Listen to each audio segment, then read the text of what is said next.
기도다.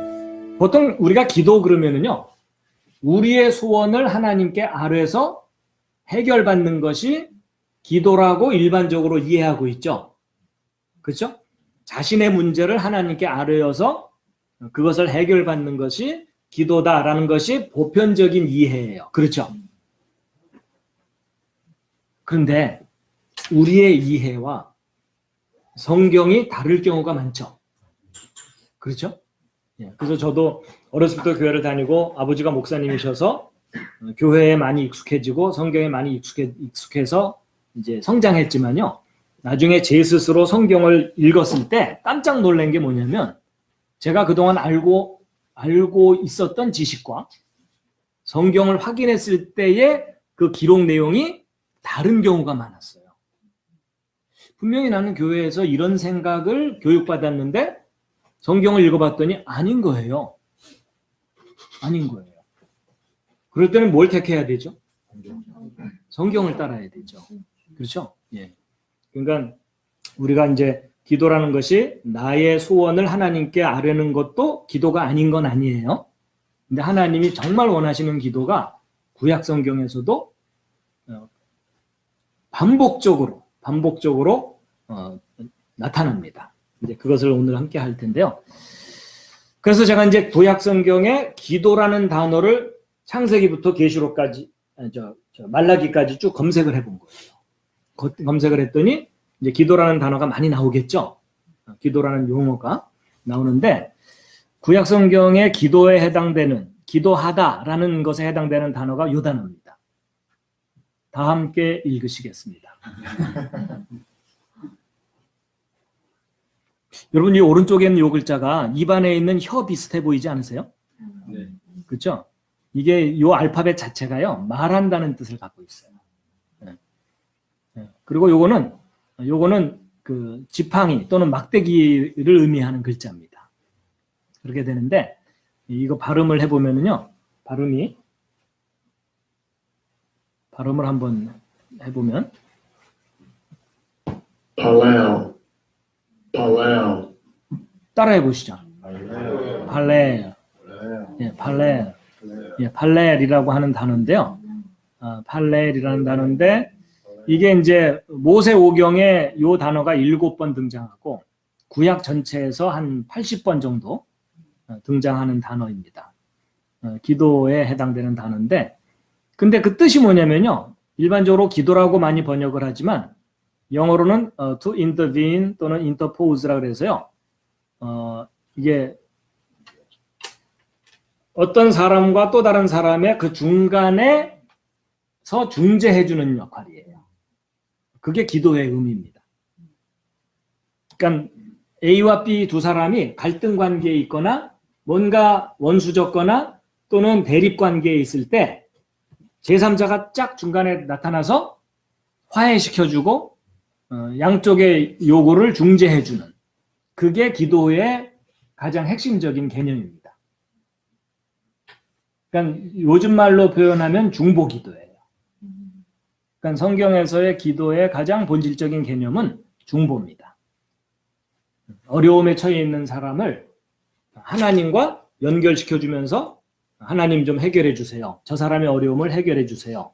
요게 구약에서의 기도의 가장 핵심적인 의미입니다. 그러니까 나의 요구를 하나님께 아뢰는 것보다 우선적인 거가 다른 사람의 뭔가 원하는 것을 하나님께 아뢰는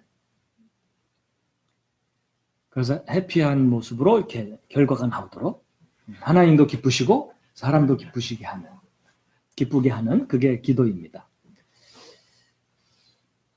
그래서 이제 저 팔렐이라고 하는 저 단어가 구약 성경에 제일 처음 나오는 구절이 어느 구절인가 하고 봤더니요. 바로 욥은 이야기 속에 처음 나오더라고요. 욥은이 누군지 아시겠어요?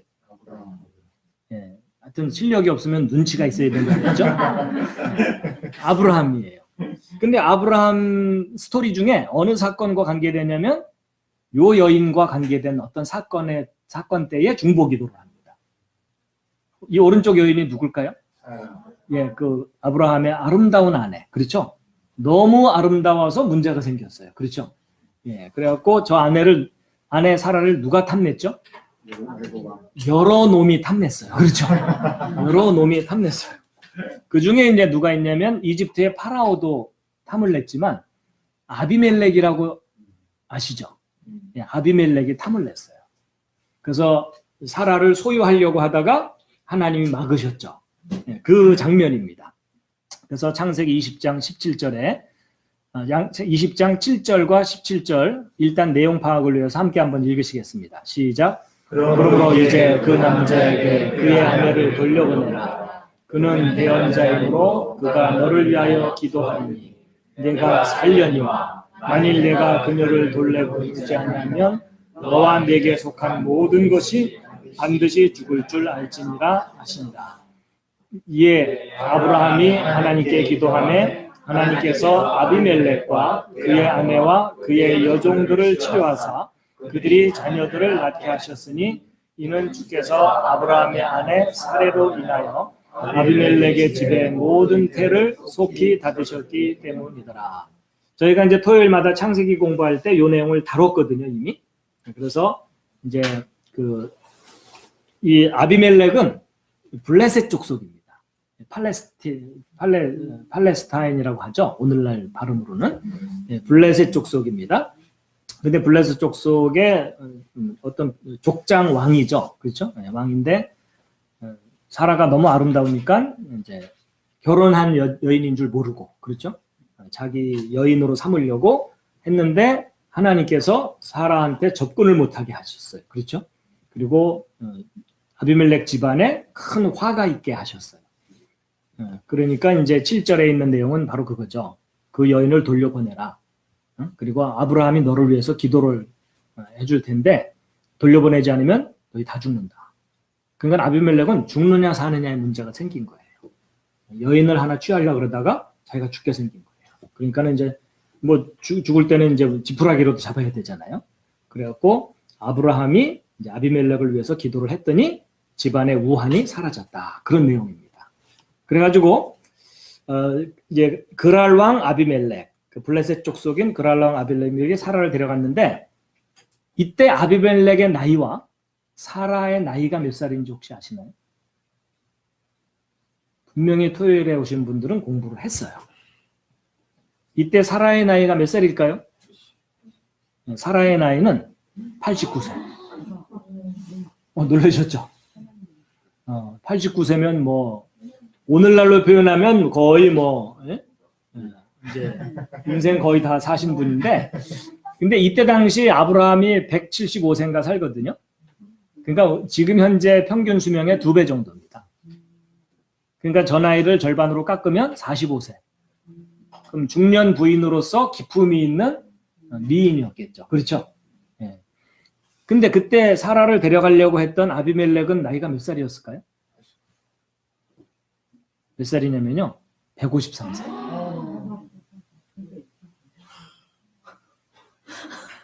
입이 안 다물어지시죠? 근데 저때 당시 뭐 150에서 200살 살던 시절이기 때문에 이 아비멜렉이 이제 노년에 상대적으로 젊은 아름다운 여인을 보고 자기 소유를 하려고 했던 그런 케이스입니다. 근데 이 사건이 있고 나서 이 아비멜렉이 곧바로 이제 죽습니다. 그리고 그 아들에게 왕권을 물려주거든요, 통치권을. 근데 그 아들도 이름이 이제 아비멜렉이에요. 그러니까 이름이라기보다는 칭호가. 그러니까 아비멜렉은 저 통치자에 대한 칭호였어요. 그래서 그 아들이 통치자가 되면서 아비멜렉이라는 이름을 물려받아요.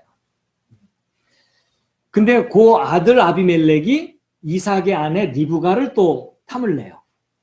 근데 거기서도 또 이제 하나님께서 역사하셔갖고 별 문제 없게 만드셨죠. 그래서 그 야살의 책에 보면 그 사라를 데려갔던 그 밤에 주의 천사가 블레셋 온 땅을 쳤다, 징계를 했다 이렇게 돼 있고 그들의 모든 태와 몸의 모든 구멍이 닫혔다 이렇게 기록이 돼 있어요. 아마 화장실에 가서 힘을 줘도 해결이 안 되는 심한 변비 뭐 이런 그런 개념. 그래서 죽을 뻔했다가 살아나게 됩니다. 근데 그때 이제 아브라함이 기도했다는 말이 이제 하나님과 이 아비멜렉의 집안 사이에 중보를 해줬다 그 뜻입니다. 결국 생명을 얻게 해줬다 이런 뜻이죠. 생명을 위한 기도를 해줬다 그런 뜻입니다.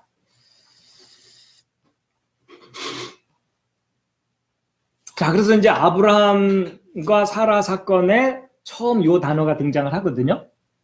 그래서 이 팔렐이라는 단어가 또 등장을 해요. 이제 구약 성경에 제가 그림을 이렇게 그려서 무슨 사건인지를 맞추세요. 이게 출애굽 시에 있었던 일이에요. 요건 무슨 사건인지 짐작하시겠습니까? 자, 각자 출신 교회의 명예를 걸고 시내산에서 이게 시내산에서 출발하고 나서 곧바로 벌어진 사건이에요. 시내산에서 십계명도 받고 출발할 때 벌어진 사건이에요. 그게 이제 다베라 사건이거든요.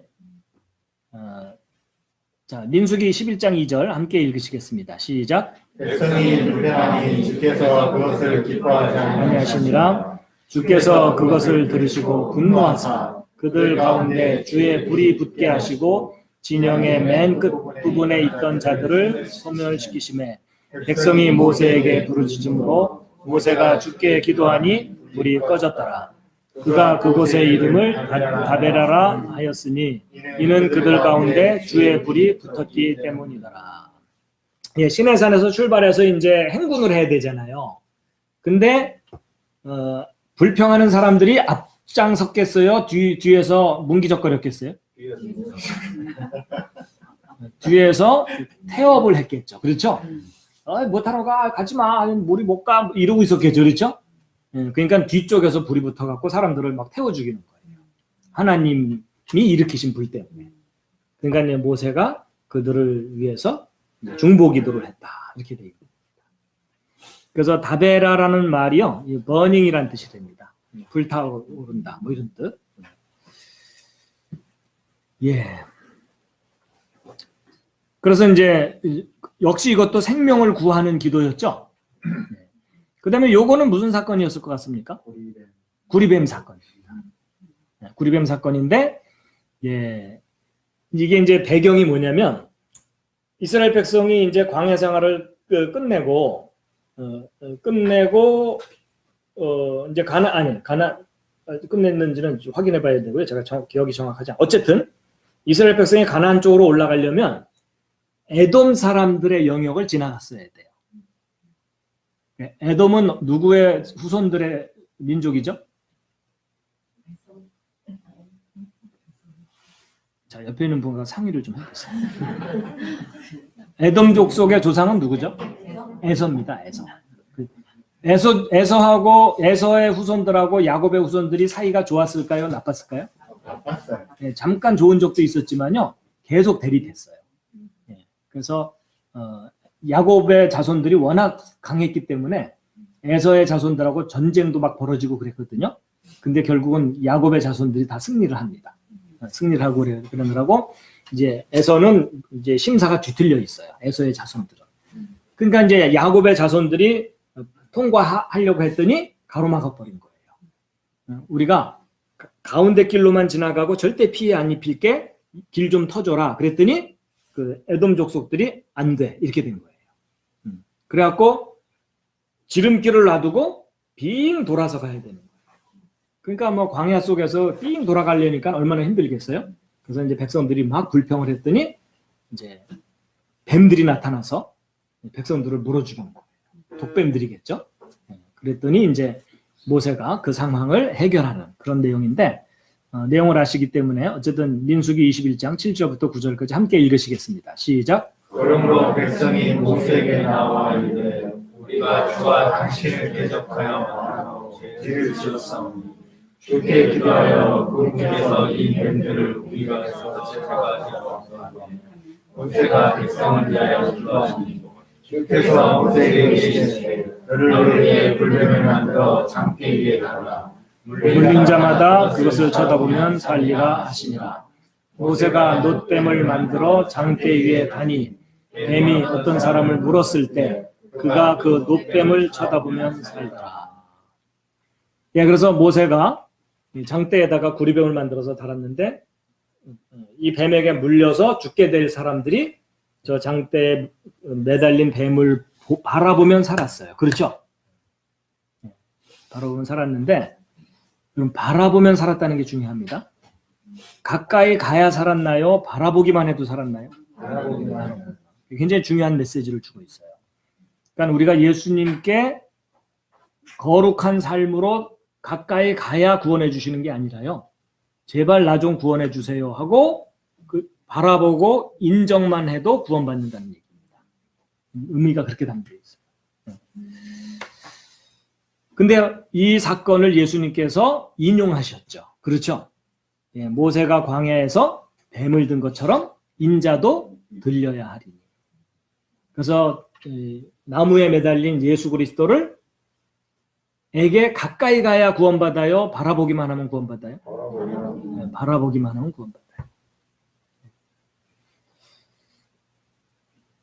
자, 그 다음에 요거는 무슨 사건이죠? 예, 잘 아시는 금송아지 사건입니다. 배경은 아시죠? 자, 옆에 있는 분에게 서로 설명 좀 해주세요. 배경이 뭔지. 네, 마스크를 꼈기 때문에 제가 해드리겠습니다.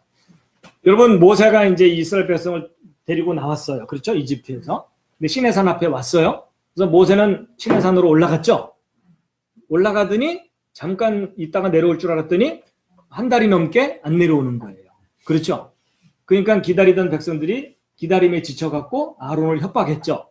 그래가지고서 금붙이나 이런 걸 모아서 금송아지를 만들어라. 우리를 위해서 신을 만들어라. 이랬던 거죠. 근데 거기에 배경 이야기가 있어요. 그게 뭐냐면 이스라엘 사람들이 야곱의 자손들이 이집트에서 300년 가까이 지내거든요. 300년 정도를 지냅니다. 그렇게 되는데 그러는 사이에 이집트의 종교나 그들의 모든 풍습에 익숙해졌겠죠. 근데 이집트는 농경사회거든요. 그럼 농경사회면은 농사를 지으려면 태양력을 이제 사용해야 돼요. 그걸 사용해야 되는데 이집트 사람들이 태양력과 아주 비슷한 시리우스라는 별을 이용한 달력을 사용했어요. 근데 그 시리우스라는 별이 하늘에 있는 별 중에 지구상에서 가장 가까운 별이거든요. 행성들 빼고 태양계에 있는 행성들 빼고 그리고 아주 밝아요. 근데 그 시리우스라는 별이 태양빛에 가려갖고 한동안 안 보이는 기간이 있어요. 그러다가 1년 중에 안 보이다가 시리우스라는 별이 처음 보이는 날이 있겠죠. 그 날이 이집트 사람들에게는 1월 1일이에요. 근데 이집트 사람들은 농경사회라서 농사를 지으려면 소가 중요하죠. 노동력을 제공해 주니까 밭을 갈아야 되고 그러니까 이 사람들이 매년 1월 1일이 되면은 소를 숭배하는 축제를 벌여요. 그게 바로 시리우스가 처음 뜨는 날이에요. 그런데 모세가 시내산에 올라간 사이에 시리우스가 뜨게 되는 때가 다가온 거예요. 그러니까는 이 이집트에서 노예 생활하던 이스라엘 사람들이 어쨌든 그 우상 숭배하는 풍습에 좀 영향을 받았을 거 아니에요? 그러다 보니까는 매년 1월 1일만 되면은 소를 숭배하는 축제를 벌였는데 지도자는 사라졌죠. 내려올 생각이 없죠. 그러니까는 옛날 습관에 젖어갖고 우리를 위해서 송아지를 만들어 다오 이렇게 된 거예요. 그래갖고 이제 그때 하나님을 섬기지 못하고 우상 숭배를 하는 바람에 그들이 결국 하나님의 진노를 받아갖고 하나님이 어떤 반응을 보이셨죠?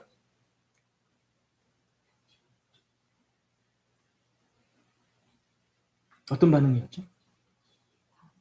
그렇죠. 모세한테 내가 저놈들을 다 죽이고 너만 살려갖고 네 자손들로 하여금 한 민족을 이루게 하겠다. 이런 얘기까지 하셨어요. 맞죠? 그랬더니 모세가 그러시면 안 됩니다. 이러면서 만류하는 그런 내용이 있어요. 그게 있는데 어쨌든 신명기 9장 20절 함께 읽으시겠습니다. 시작. 주께서 또 아론에게 심히 분노하사 그를 멸하셨으므로 내가 바로 그때 아론을 위해서도 도와가고 너희 이제 곧 너희가 만든 송아지를 취하여 불로 태워 밟고 아주 작게 티끌같이 작게 하라. 그것에 아론을 사냥해서 흘리니 시내에 뿌렸느니라. 예, 이제 당사자인 아론에게도 분노하셔갖고 아론을 죽이려고 하셨던 거예요. 네, 모세가 아론을 위해서 중보기도 했다는 거죠. 그리고 그 금송아지는 어떻게 했다고요? 아주 미세하게 갈아갖고 시내에 뿌렸어요. 왜 그렇게 처리했죠? 다시 모아서 또 만들지 못하게. 이런 실력이 없으면 눈치.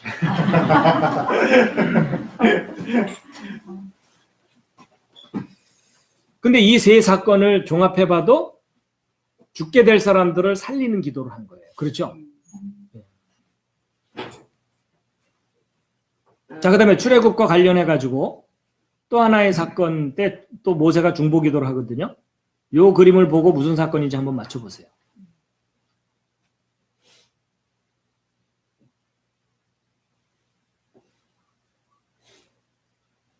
지금 이 둘이 뭔가를 설명하고 나머지 사람들이 놀래고 있는 장면이거든요. 커. 우와, 대단해. 뭐 이거잖아요. 예, 여러분 이제 가나안 진입하려고 하다가 정탐꾼들을 보냈죠. 각 지파 대표로 한 명씩. 12명이 갔다 오더니 보고를 했는데 긍정적인 보고 몇 명? 2명. 부정적인 보고 몇 명? 10명이었던 거예요. 그렇죠? 긍정적인 보고를 했던 사람은 누구죠? 일단 저는 아니에요. 여호수아와 갈렙이죠. 나머지는 가봤더니 그 사람들 엄청 커. 힘도 세. 우리하고는 게임도 안 돼. 뭐 이렇게 보고를 한 거죠. 그러면서 하나님이 분명히 그 땅을 주시겠다고 했는데 못 믿게 된 거죠. 그렇죠? 그래가지고 아주 비옥한 그 땅을 이제 놔두고 40년 광야 생활을 하게 됩니다. 근데 그때 이제 하나님께서 진노하셨는데 그래서 이 백성들을 멸하려고 하셨어요. 그랬더니 이제 하나님께 모세가 이제 간절하게 기도를 하죠. 중보 기도를 함께 읽겠습니다. 신명기 9장 25, 26절 시작. 주께서 너희를 멸하라고 말씀하셨으므로 내가 처음에 엎드린 것처럼 밤낮으로 40일 동안 거절치 저 앞에 엎드리고 그런 바닥에 주께 기도하여 이르되 오 주 하나님이여 주께서 주의 위대하심으로 구속하시고 강한 손으로 이집트에서 데리고 나오신 주의 백성 주의 상속 백성을 멸하지 마소서. 주님께 땅을 상속받을 그 백성을 죽이지 말아 주시옵소서. 하면서 중보 기도를 또 하죠.